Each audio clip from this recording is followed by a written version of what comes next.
For the week of January 16th, 2022, this is Mojo Weekly. I'm John. You have my sword and my bow and my jash. I like that one. That was a good one. All right. Oh, thank you. All right, here's your news. Kirby, you a Kirby fan? You like Kirby, right? The big pink puffball. Fuck Kirby. All right. Fuck Kirby. Yeah, I like Kirby. Kirby's fine. He's returning to the Switch on March 25th with Kirby and the Forgotten Land, which I think we saw this right around E3 time last year. It looks a bit like Super Mario Odyssey, kinda. It's called Kirby and the Forgotten Land. It is a new 3D adventure. Oh my god. Has there been a good Kirby since Kirby Dream Land 3 on the Super Nintendo, honestly? Yeah, man, Kirby, the Wii one, the Yarn, Epic Yarn, that one was fun. Epic Yarn was for children. I thought you couldn't even die in that game. I have no idea, but I played through it with my child, who was like 5 at the time, so it was a good time. And then there was another one on either the Wii U or the Switch. I forget. Also a good... Oh, the 3DS ones, man. Those were good. They were... I heard I think the GBA ones and the DS games were probably pretty good too. Yeah. But all right. So the release date was announced last Wednesday, along with a trailer that shows off 2-player cooperative gameplay and new copy abilities, which is kind of what Kirby's known for. Yes. Mm-hmm. Kirby's mission in Forgotten Land is to rescue a bunch of Waddle Dees who have been kidnapped by a menace known as the Beast Pack. Oh my. So he'll have an ally on his journey named Elfilin, who is similar in function to Link's Navi or Mario's Cappy from other Nintendo games. And like I said, Kirby can also tap in a second player who can control Bandana Waddle Dee for 2-player co-op, Josh. Can Nintendo just buy Konami so that we can get some actual really cool games and franchises that we actually want to see every other year? Like maybe a new Bomberman. Oh, yeah. Bomberman, Bonk, Airzonk. Fuck anything. Goemon. I'll take a new Goemon. I'll take a new Goemon. I want a new... If there's going to be a new Pocky and Rocky, if there's a new Pocky and Rocky coming, I want a new Mystical Ninja. Oh, man. Great segue, Josh. It's like you read my mind. Pocky and Rocky Reshrined will launch for the PS4 and Switch on April 21st in Japan, and a Western release is also coming this spring. So Pocky and Rocky follows the adventures of a young Shinto shrine maiden named Pocky and her companion Rocky the Raccoon as they attempt to save a group of creatures known as the Nopino Goblins. The gameplay takes place from a top-down perspective and features both single-player and co-op modes. It's a sequel to Pocky and Rocky, known in Japan as the action shooting game. What is it, Josh? Pop quiz. Kiki Kai Kai. Nice work. First appeared as an arcade game from Taito in 1986 and is being developed from Taito. So I didn't realize that there was a Kiki Kai Kai port on the Nintendo Famicom.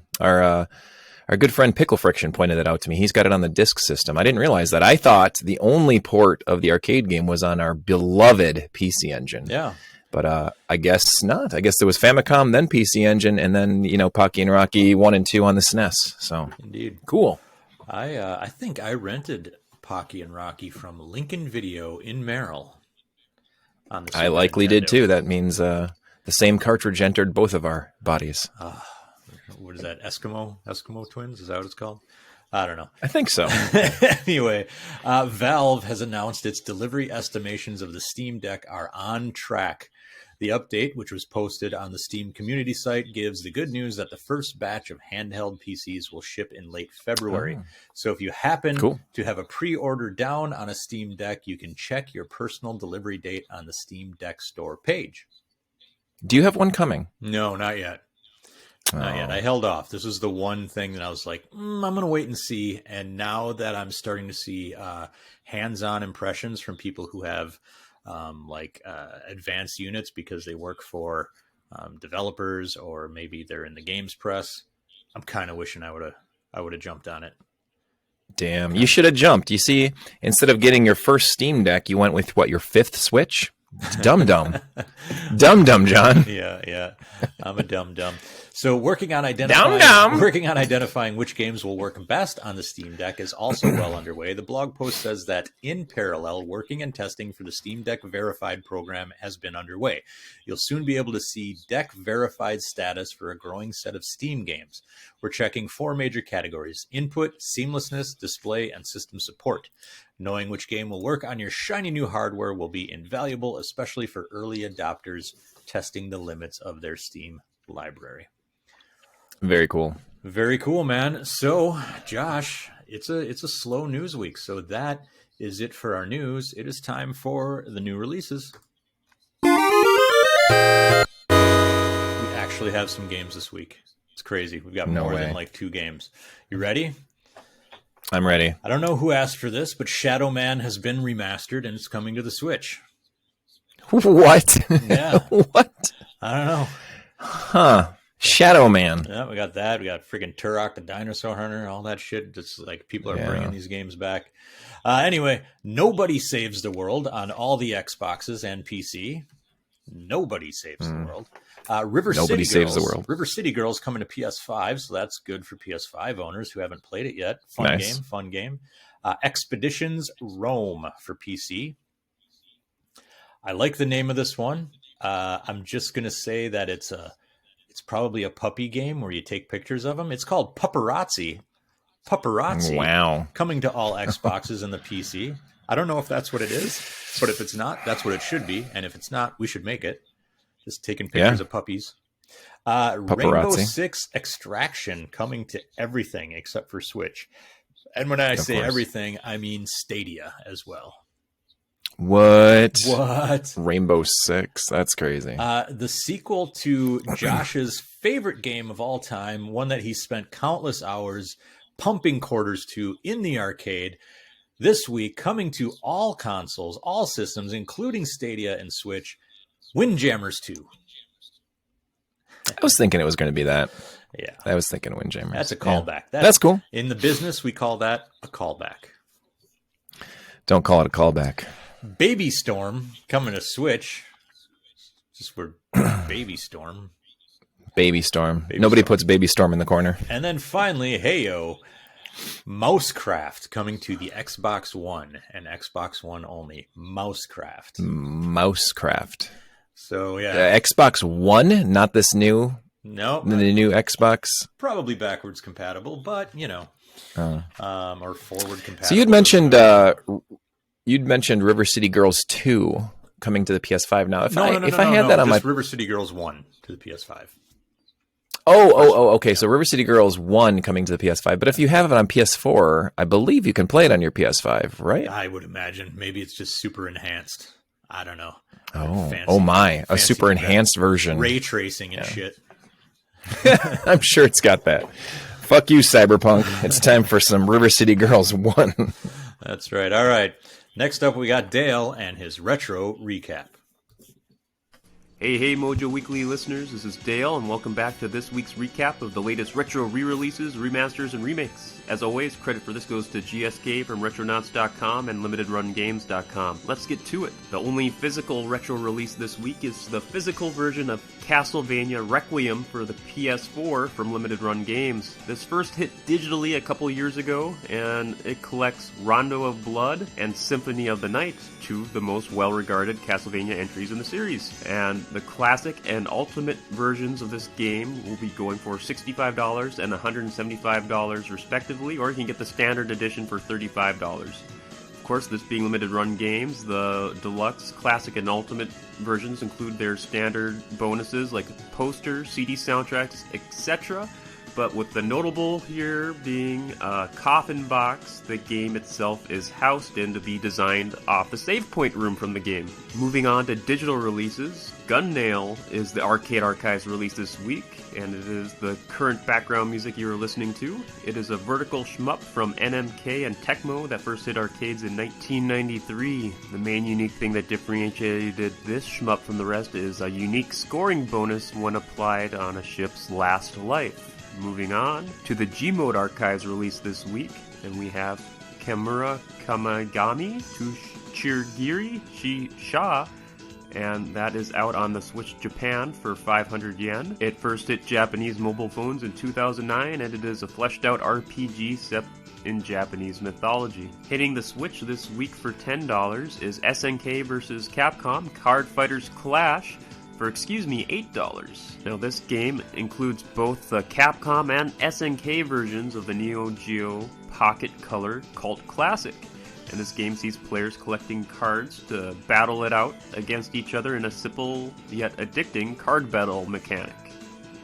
Next up on the Switch for $27 is Escatos, and it is a vertical bullet hell shmup that boasts some enticing aesthetics. It is a remaster of the Japanese exclusive Xbox 360 version from 2011 and includes two of the developer's homebrew WonderSwan titles, Judgment Silver Sword and Cardinal Sin, as bonuses. Next up, Night Dive Studios is bringing back a comic book classic for the N64, PS1, and Dreamcast with the release of Shadow Man Remastered. Night Dive went to a lot of work with updating the textures, user interface, enemy AI, additional music, and 3 extra stages, along with a bunch of other changes. Now, this already hit PC last year if you want to opt for that route instead, but it is now hitting all consoles for $20. Lastly, RetroOnyx.com has put up their final production run of Virtual Boy Flash carts. They go for a hefty sum for $225. While that may sound like a hefty sum, it is certainly a lot cheaper than trying to hunt down eBay copies of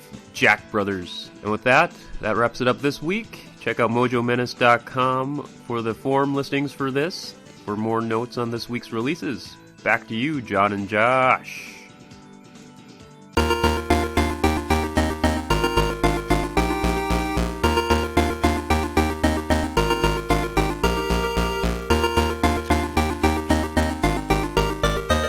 Josh, I love a good shadow drop, a good surprise release.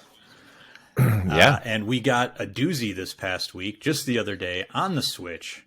We got the Neo Geo Pocket Color game SNK versus Capcom Card Fighters Clash.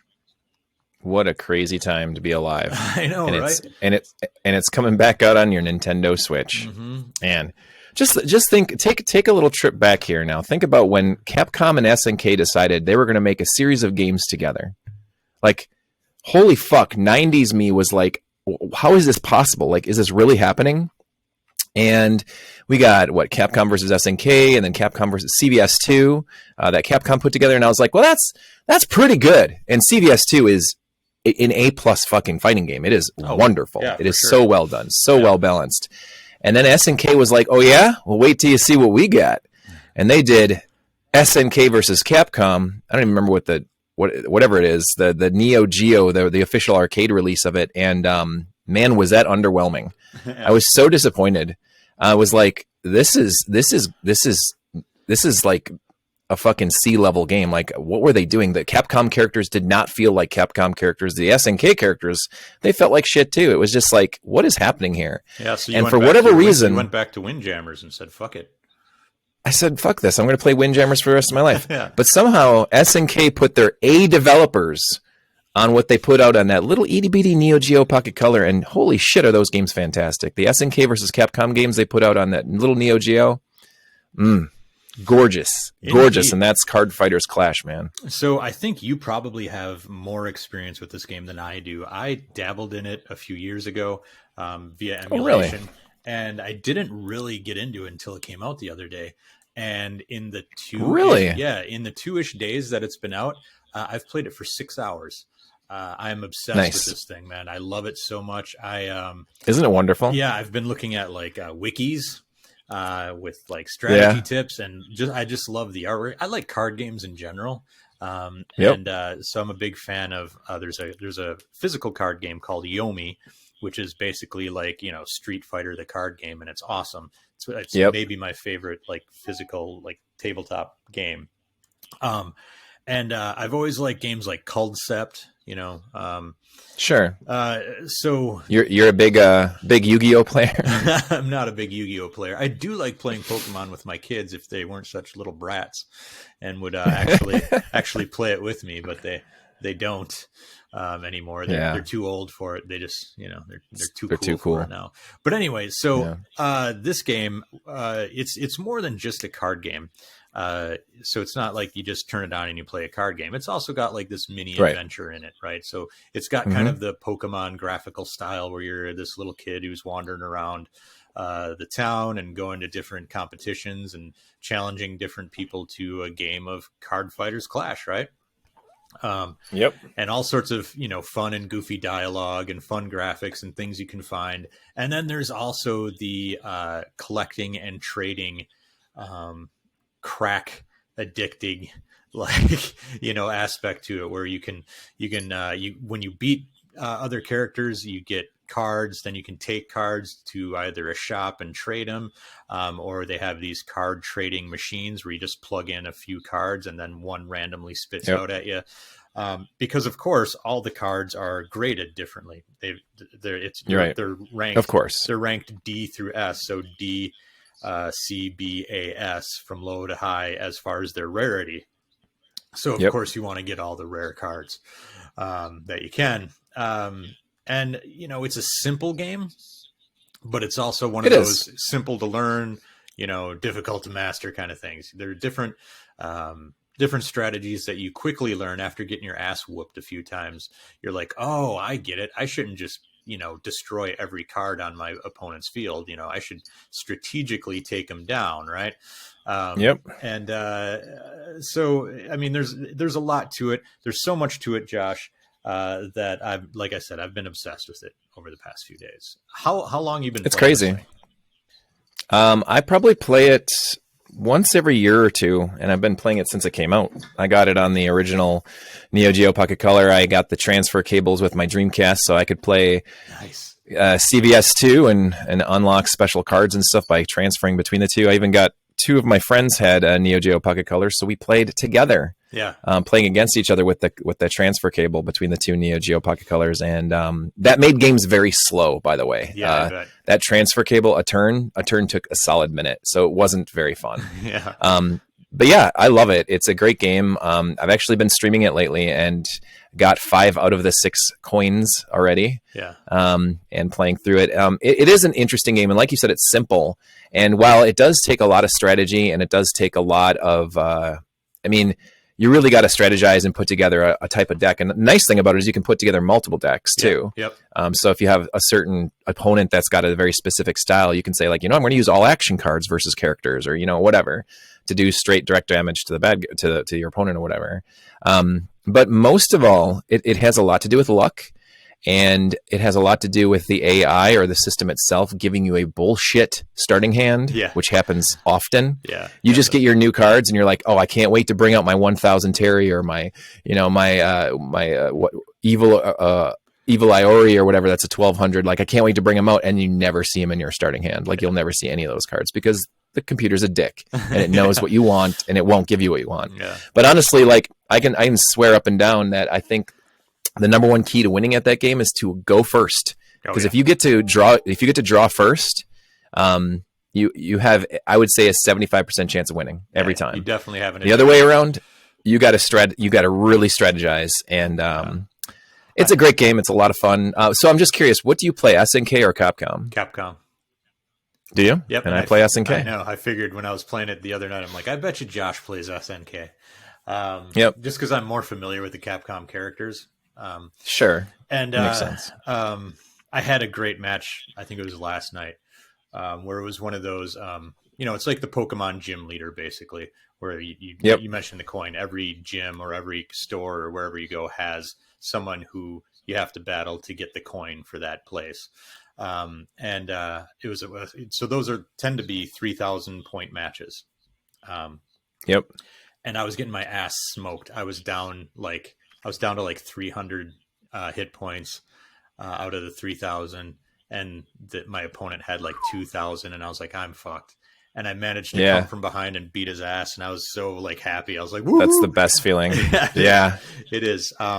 So we should let's just give a brief overview of the game mechanics. So you play against one opponent. It's a 2-player game, and the card game is, and there's an area called the ring, and that's where you put your fighters in. Your fighters are your cards. There are character cards, action cards, so you put your card in the ring, your character in the ring, and you can support your cards with other cards as long as they're compatible. So you can like back them up and boost their hit points. And then you have what are they called? SP, like I don't know, it's like strategy points or something, that are like basically their ability points.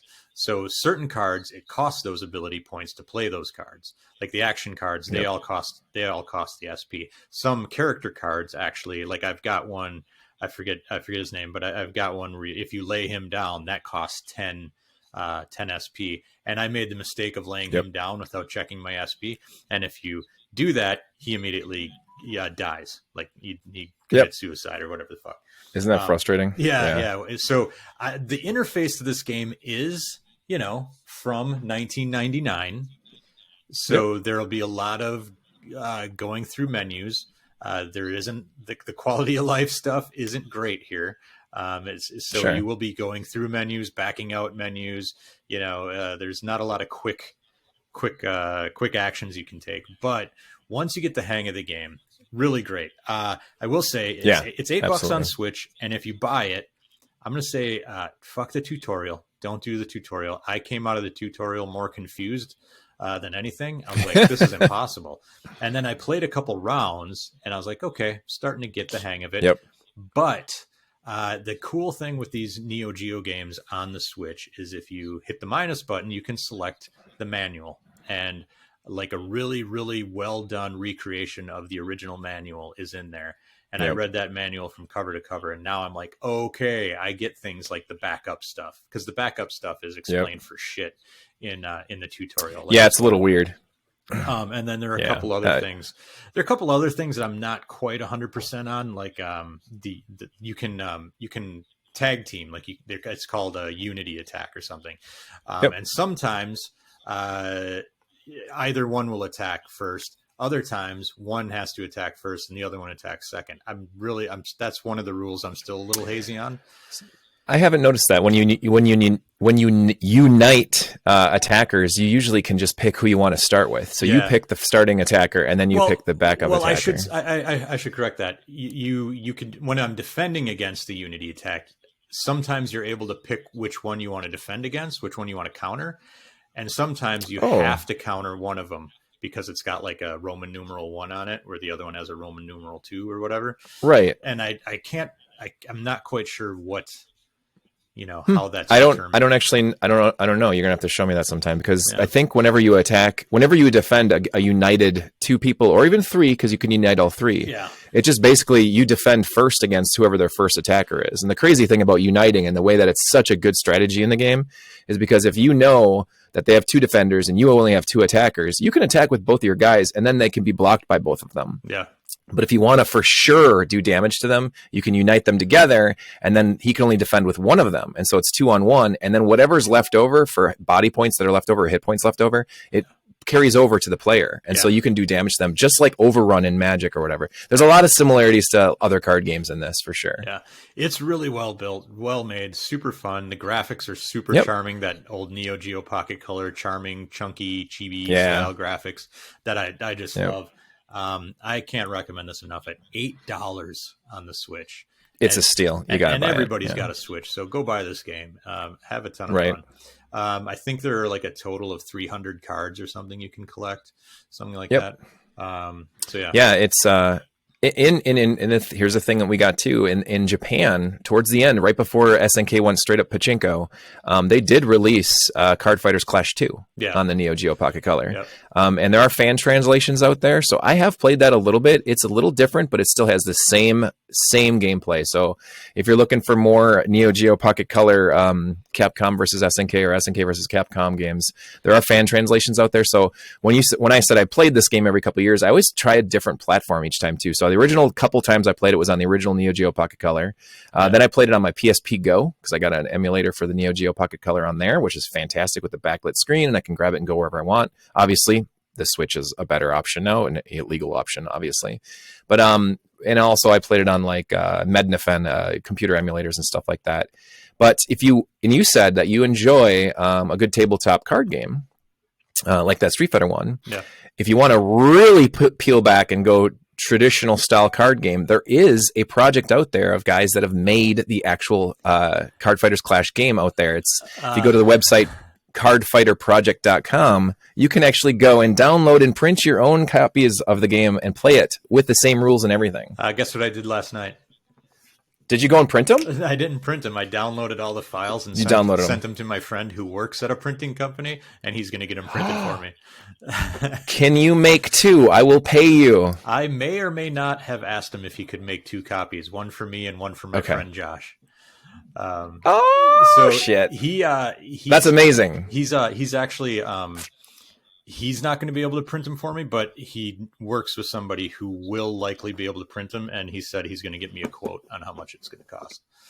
That is crazy. Awesome. Well, that is super cool. I saw they have instructions on their website and all kinds of stuff, and then it got really complicated, and you have to send like a file to a company to make a request and a template, and then you have to make your own PDFs. And I was like, nah, this is too much work. Yep. Too much work. So my friend Kevin, hopefully he can get that taken care of for us. I'll bug him about it. Well, that's freaking awesome, dude. Yeah, man. All right. What a cool game, though. I'm so happy that you got to be a part of this now. It's like it's been something I've been playing for 20 years, and it's like, yeah, Card Fighters Clash is really cool, and you're like, yeah, that's fucking stupid. I knew it was good. I just never had gotten around to playing it. I have emulated it a little bit, but I've never gotten around to like actually put time into it. So yeah, I'm glad that you finally did. Yeah. All right. Josh, your favorite card game? Spellfire. What do you mean, like in real life, like a real card dealing card game? Both. Yep. Spellfire. Tell me about it. I've never heard of it. So Spellfire is a collectible card game that came out around the time of Magic the Gathering, when Magic got huge. So interestingly enough, Richard Garfield approached TSR and said, "Hey, I got this Magic the Gathering idea," and they were like, "That's fucking stupid." And then Magic came out and obviously took off immediately. It got to the point of so ridiculous that Richard Garfield's company, Wizards of the Coast, wound up purchasing TSR later on. That's why all D&D books say Wizards of the Coast or Hasbro on them now. Anyway, so in response to this, TSR was like, "Shit, that's a really cool idea. Why didn't we buy it? You're fired. Let's make our own card game." And so they made Spellfire. And Spellfire is another collectible card game that's got all D&D characters in it. So there's like a ton of D&D characters in it. There's D&D landscapes, the buildings, all the different amazing worlds that people have created using the Dungeons and Dragons universe, all are current in the Spellfire game. And this game, I'm sorry, I'm turning into an advertisement. No, it's fine. But like, instead of Magic, where Magic you're playing against each other and your whole concept is to just kill your opponent or kill all of his bad guys and just go crazy and, I won. In Spellfire, the whole point of the game is building. So you're trying to build your armies up and build all of your fortresses up. Now, you can attack your opponents to stop them from building, but when I reach a certain point that my entire army and my entire landscape is complete, then I win the game. And that's pretty much it. The battle system's a little less insane than Magic is, but it's there and it's really well done. But the main purpose of the game is creation, not destroying. Well, that's cool. And it's fucking awesome. It's a wonderful game. It was like it existed for like 4 years and then it was gone because TSR was bought out. Nice. I mentioned Yomi already. It's my favorite card game. It's like I said, basically the Street Fighter of card games. And I know that Street Fighter has tried to make their own card games to lesser success, but Yomi is fantastic. Every deck. So it's not a deck building game. Every deck is a character. So you pick out your character. I've got a box that has all the characters in it. Everybody selects their character. All the moves are in there, and you just it's like a really more involved version of war. Like you lay that's down really your cool. card, lay down. So you lay it down, then you both flip them over, and is it an attack? Is it a block? Is it a parry? Like what is it? And it's got like this rock paper scissors effect to it. So if an attack beats, a block beats an attack, a parry beats whatever. So it's really, really cool. That sounds pretty cool. Super fun. So each game. deck is one character. Each deck is one character. You can buy yourself like a starter kit that is has 4 characters, and then each deck is usually between like $7 to $10, depending on where you get it. Is it a one-on-one fighting game or a card game? I mean, yeah, I think I've seen people play like combos, like doubles. 2-on-2 or something like that. Okay. Yeah, but I've never done it. It's just super fun. What I like about it is you can just grab a couple decks, take it somewhere, and be like, hey, let's play a quick game of Yomi. Nice. Yeah, it plays out just Nice. like a match in Street Fighter. And if I'm correct, a similar situation to what you were talking about, David Sirlin, the guy who built this game, actually pitched it to Capcom and was like, hey, we could make a Street Fighter game out of this. And they're like, no thanks. So he just went and made it on his own and made Yomi. That's funny. Super fun game. All right. So does it use Street Fighter characters, though? No. It's all it uses its own thing. So there is a fighting game out there called Fantasy Strike that you can download on your Switch. It's free to download, and it's all the characters from Fantasy Strike. Oh, for real? Yeah. Okay. Yeah. That's very cool. Yeah, I knew about Street Fighter. They had attempted to make some card games. I mean, anything anime or video game related at one point or another has been attempted to make into a card game. A CCG is ridiculous over the last 20 years of creating games. But like, I know there was the Versus system, and that had Capcom and SNK involved with it. And I played it, and I didn't really care for it so much, but and overly complex. Yomi is available on Steam. Really, really good version of it on Steam. It's available on iOS and Android and iPad too. So the Steam version is really good, and it's often on sale for like $10. So I recommend it. And and I believe you can play it online too when you have the Steam version, so you can play it against your friends. That sounds really cool. Anyway, that's it for us. If you want more of our stuff, you can find it at MoJoMenace.com. On the front page, you got links to our forums, to our Discord chat, and to our merch store. We can buy all sorts of good stuff. Currently 35% off. What? YouTube.com/MoJoMenace, Twitch.tv/MoJoMenace. On all of the social medias, we're at Mojo Menace. Josh, where can they find you? Well, if you want to continue the conversation with me about how amazing Card Fighters Clash is, you can always find me on the Twitterverse at _Joshua Turbo. Don't forget the underscore, as it is the most important underscore in all of the internet. Bye-bye. Bye. Eat the tacos. Come eat the tacos. Eat the tacos, come eat them up. Eat the